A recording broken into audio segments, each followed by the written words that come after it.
Good day. It's Tuesday, May the 11th. I'm Martin Gagel with Radius Research. Today we're joined by John Proctor, CEO, and Erin, Crowe, CFO of Martello Technologies. Martello provides digital experience monitoring solutions for Microsoft 365 users and Mitel digital voice solutions.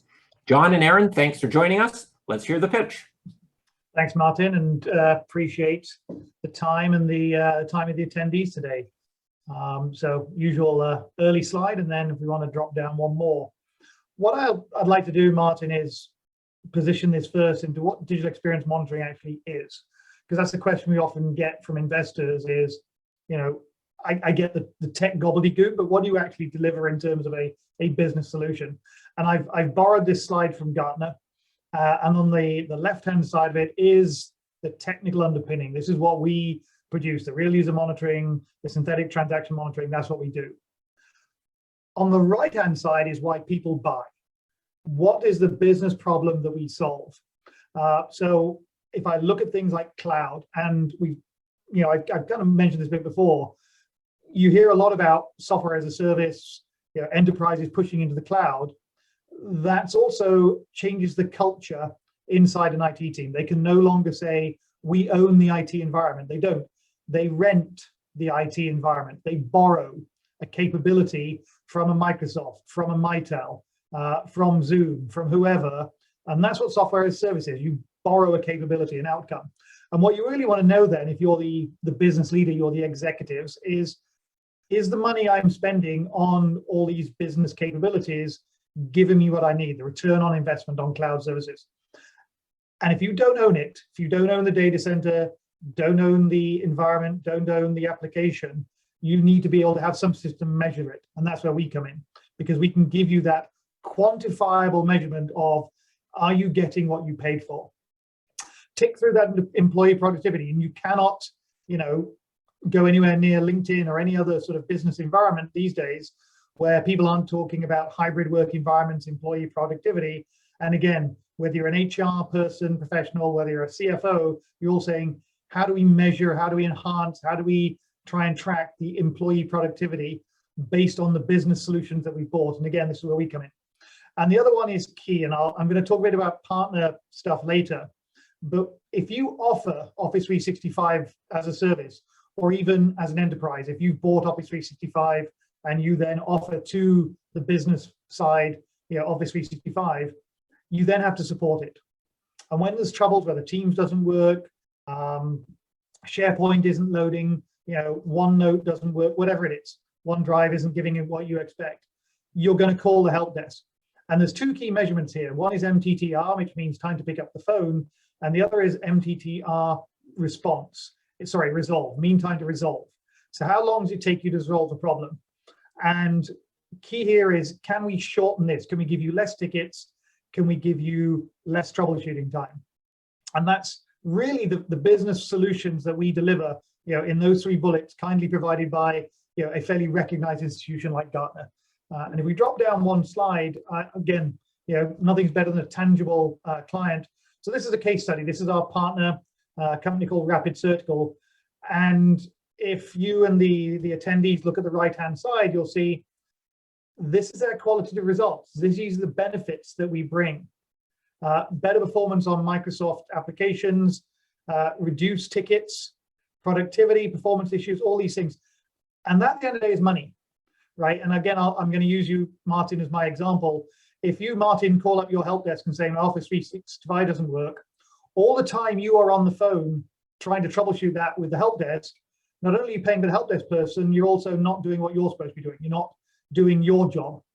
So the more we can squeeze that time down and say we can solve that problem really quickly, we can solve it faster than we could before, and we can actually have less calls from Martin, all of that is a financial business outcome for the company in question. So again, not only have we got the Gartner, this is what it looks like, we have a case study of a partner saying, this is exactly what Martello delivers to them and their clients.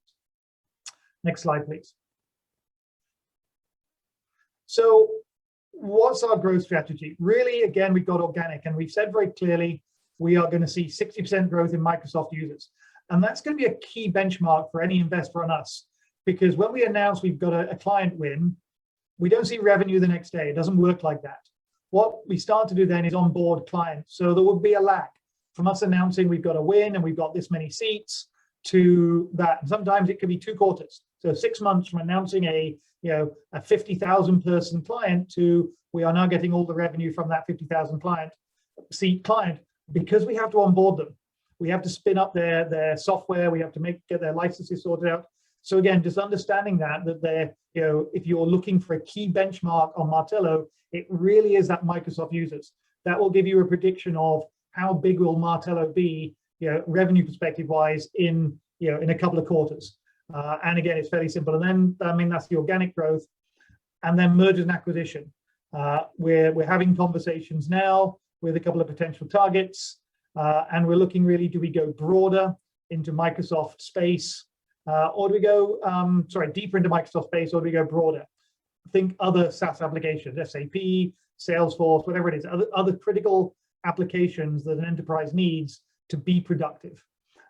And little bullet points down the right, what we're not looking for, right, outside of Europe or North America, too difficult to manage. We're looking for folks who fit into us with subscription based, and then we're not looking for broken. We're not going to go fix a broken company. We're looking for somebody who's already got products, clients, and revenue. Next slide, please. And I'll hand this one over to Erin to talk about capacity and the board deal. Sure, thanks, John. Yeah, so I guess some of you may be aware of this. We did do, as we look forward to FY22, we're really focused on scaling our capacity through the year through a couple of different focus areas, and John will talk a little bit more about these, but really our indirect channel sales, driving product innovation, and then obviously executing on the existing pipeline that we have on the direct sales channel right now. So I think as we looked at that heading into fiscal 22, we knew that we needed to continue that scaling through the year.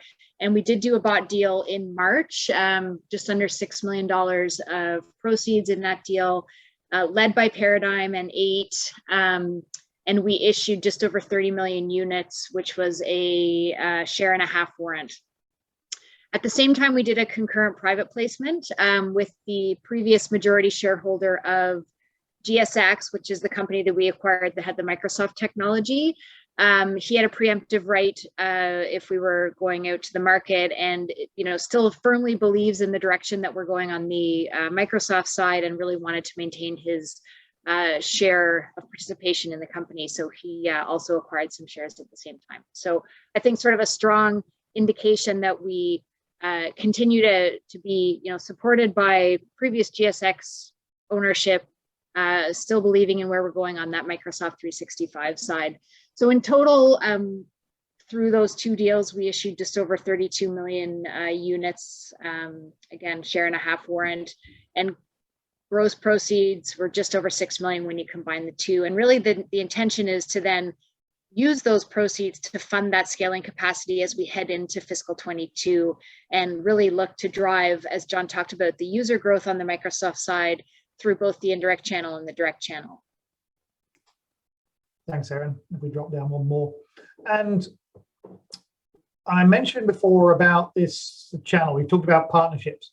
When we acquired GSX, and we've done an announcement on multi-tenancy recently, they weren't multi-tenant. And what that means is every time and again, grossly oversimplify this, so apologies to any of the deeply technical people on the call. Every time that we onboard a new client, we effectively have to build a new filing cabinet. And this new filing cabinet is the licenses for this new client. So every client gets a new filing cabinet, we go for it. And that's the state GSX was in when we acquired them, was the costly in IT terms, having to build a brand new file cabinet for each client. Partners don't want to do that. Too much overhead, too costly, too difficult to run. What they want is a single filing cabinet for them as a partner, and then inside that filing cabinet is effectively a drawer for each of their new clients, making it really simple. It means they can onboard all the clients. Now that's good for us as well, because it means, one, I don't have overhead in terms of them onboarding new clients. And we just announced our ability to do that because we had that expertise because of our deep knowledge of working with Mitel for years on the Mitel analytics. We knew how to do multi-tenant. So we've just announced that, and that's key into the channel. If I look at things we've already talked about, be it the Microsoft partnership, which is coming this year, or the managed, Microsoft partnership, and the channel program, they all require multi-tenancy. So that's a fairly significant technical milestone. And then we've got some other pieces as we keep going down here. And when you look at those, the investments, and Erin talked about that, we are moving towards Vantage DX, which is the pulling everything together into one single product.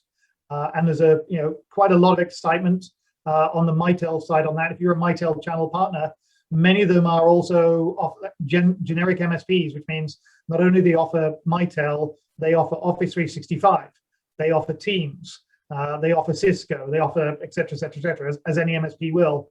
Being able to pull a number of those together into one picture is really interesting. And we've got a conversation tomorrow with over 70 Mitel partners on that topic alone. And that's a Martello hosted event. But like I said, we've got 70 key Mitel partners attending because they're really interested in how we can pull this together into one picture. And this channel development is things like going with Microsoft, I mentioned, sales and marketing, and then continuing to evolve the Mitel product. As mature as it is, Mitel are doing things like in integrating themselves with Teams, and we want to make sure we're there all the way along.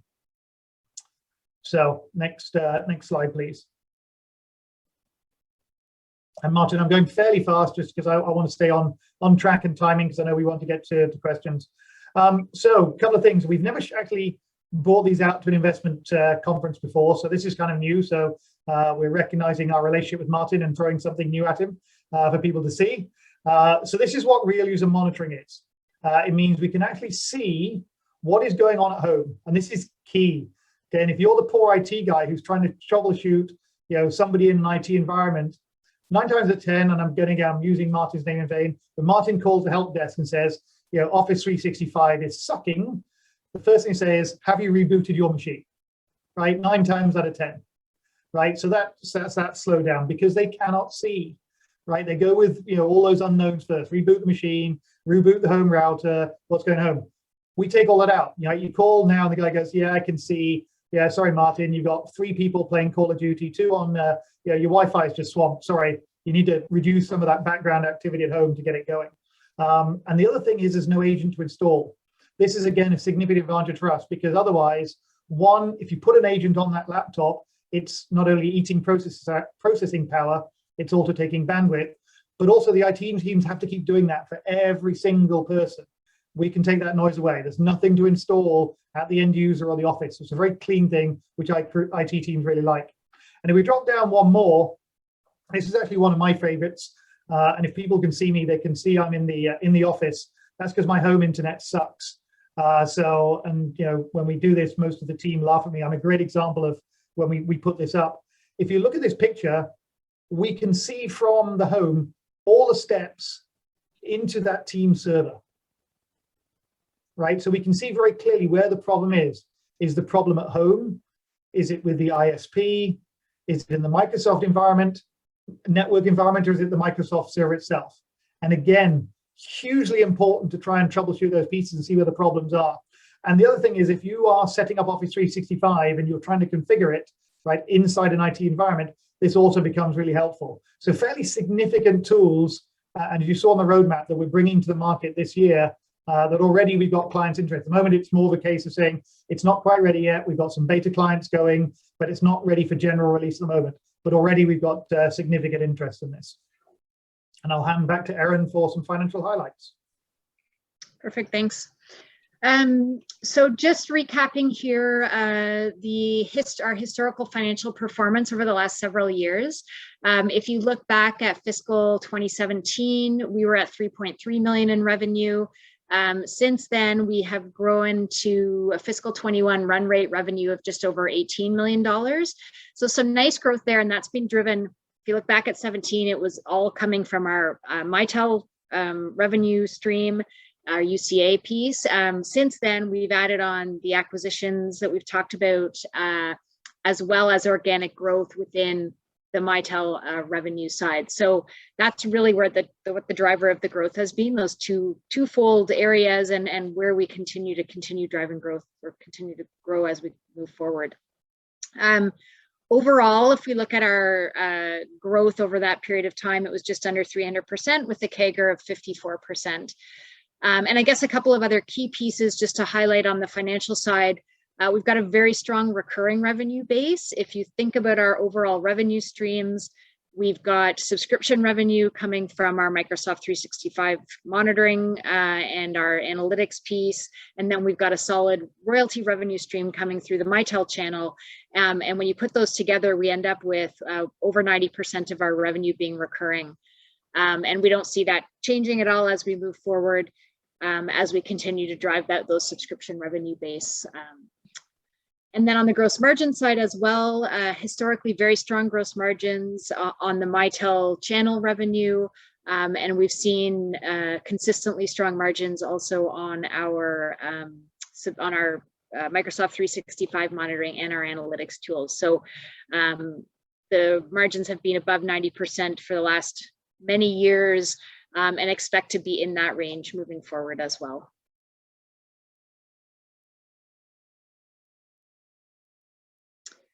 And just highlighting a couple of pieces from our Q3 results, which was for the quarter ended December. We really look at our revenue in three sort of slices right now. We've got the Mitel UC Performance Analytics revenue stream, which is the sort of the historical, foundational piece of Martello where we came from. It represented about 43% of our revenue in Q3. That was down from 56% in the same quarter of the prior year. On an actual dollar basis, it was up, but as a percentage of our revenue, it was down as we've expanded into these new other areas on the Microsoft DEM side as well. And that's been taking up a larger proportion of our revenue as a whole. Thinking about the Microsoft DEM side, which is, obviously the revenue stream where we see the biggest opportunity and the biggest growth in front of us on the Microsoft 365 monitoring and Vantage DX. It represented 40% of our revenue in Q3. That was up 17% from Q2 of this year. So nice growth on that Microsoft DEM space. And then we've got some legacy products that came with the acquisitions we've done over the last couple of years. They are monitoring tools, but they're monitoring, I would say, legacy technology. High margin revenue. Obviously, we're not putting a lot into R&D on those and on sales. So, a very, good revenue stream to have from a margin perspective. We expect those to sort of sunset over the next couple of years, so that by fiscal 24 or thereabouts, they're probably, out of our revenue stream as a whole. So right now it's causing a little bit of drag on our overall top line revenue, but again, high margin generating cash flow to then fund some of the investment that we're making into the Microsoft DEM space. And we did see that revenue come down about 16% quarter over quarter. Obviously, as that works its way out of our revenue stream, the impact of that decline will be felt less and less. Thanks, Erin. And I won't spend much time on the leadership team, management and board. Strong crew on the left. One of the nice things, and obviously you've heard, heard from Erin. If I look at folks like Doug, Rob, and Olivier, Doug is our CTO. Rob was CTO of an acquisition. Olivier was CTO of an acquisition. So really strong technical depth on that side. And then the board, a couple of well-known names at the top for our co-chairs, Sir Terry and Bruce, who've known each other for years. And obviously Bruce is a fairly well-known person in the capital markets. But not taking it away from folks like Jennifer. Jennifer is the CFO of the Canadian Mint. Mike Galvin is strongly technical, 32 years at British Telecom. And Don Smith giving us guidance on how we navigate and deal with Mitel as a former CEO. So again, strong board, very engaged, and certainly very involved in the business. And we're pleased to have them with us. Next slide, please. So just in summary, before we sort of stop the pitch and hand over to your questions, why Martello? I'd say the numbers that Erin presented, 96% recurring, strong MRR base, strong gross margins. A lot of companies that are our size would be very happy to have those sort of numbers. We certainly, with the team, got the path to execute. And I've mentioned this market opportunity, and Erin again mentioned this, saying we see the team's growth. Pre-pandemic, Teams was 32 million users. It's now 145. My market for this is going up. And one of the questions I see was, what is a Microsoft managed partner? So I'll address that now. What that means, and people can Google this, is Microsoft have reached out and asked you to join them as a managed partner. It means that they'll have somebody dedicated within Microsoft who's responsible for Microsoft selling Martello. And I'll pause because that's different from where we are at the moment. Remember, we sell through Microsoft. We're in the Microsoft marketplace. We sell with Microsoft. Microsoft doesn't sell us. When we become a managed partner, Microsoft sell us. And as I said, there's a dedicated resource in there for us. So we're working through that at the moment. A lot of the things like Azure consumption are things that Microsoft want to make sure that we are going to achieve based on certain metrics. So we have work to do. There's certain things to go through. The term I've heard is 1% of 1% of Microsoft companies in the Microsoft ecosystem get to become managed partners. So it's a fairly select crew. And the other thing I saw the other day was somebody written an article that said it's like being given $300,000 worth of marketing every year. So quite a significant thing for us to achieve, and we're on track to do that certainly in the next couple of quarters. And then undervalued, right? I look at our covering analysts, and they all say the same thing. The same story comes from all of our covering analysts. The tech comparables that we have all rate higher. I think we're performing higher than our stock suggests. I think the company is performing higher than our stock suggests. And I share the disappointment like any shareholder. I share the disappointment of the stock price, and we are doing everything we can to drive that and get Martello recognized in the market for the value it represents. But again, just day-to-day grind of getting that story out, making sure that people recognize the value it has. But I want to reinforce is, we recognize that red box is not where it should be.